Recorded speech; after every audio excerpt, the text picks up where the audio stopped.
आता बघूयात पुणे जिल्ह्यातल्या महत्त्वाच्या 9 बातम्या।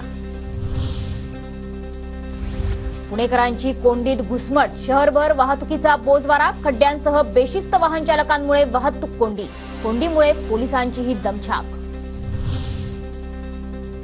पुण्याच्या 15 क्षेत्रीय कार्यालयांसाठी 30 पथकं स्थापन करून खड्डे बुजवण्याचं नियोजन करा, केंद्रीय राज्यमंत्री मुरलीधर मोहोळ यांच्या सूचना। पुण्यातला झेड ब्रिज वाहतुकीसाठी बंद, झेड ब्रिजवर पूर पाहण्यासाठी गर्दी होत असल्यानं पालिकेचा निर्णय, पूल बंद केल्यानं काही ठिकाणी वाहतुकीची कोंडी। पुण्यातले किल्ले सिंहगड आजपासून पुढचे 2 दिवस बंद असणार, पावसाच्या रेड अलर्टच्या पार्श्वभूमीवर निर्णय, पर्यटकांनी काळजी घेण्याचं प्रशासनाचं आवाहन। पुण्याच्या भीमाशंकर अभयारण्यामध्ये सुद्धा पर्यटकांसाठी बंदी, निसर्ग वाट 1 जुलै ते 30 सप्टेंबर पर्यंत पर्यटनासाठी बंद।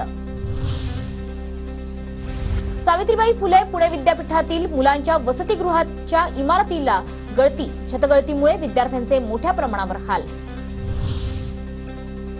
शेअर बाजारात गुंतवणुकीच्या आमिषानं पुण्यात 262 जणांची फसवणूक, 26 कोटी 41 लाखांची फसवणूक, 8 जणांविरोधात गुन्हा दाखल।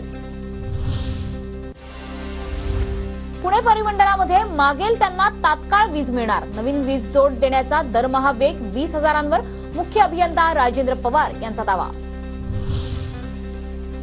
पिंपरी चिंचवड शहरात रस्त्यांची चाळण, कोट्यावधी रुपये खर्च करूनही रस्त्यावर खड्डेच खड्डे, शरद पवार गटाचं खड्ड्यांमध्ये फुलांचं रोपण करत आंदोलन।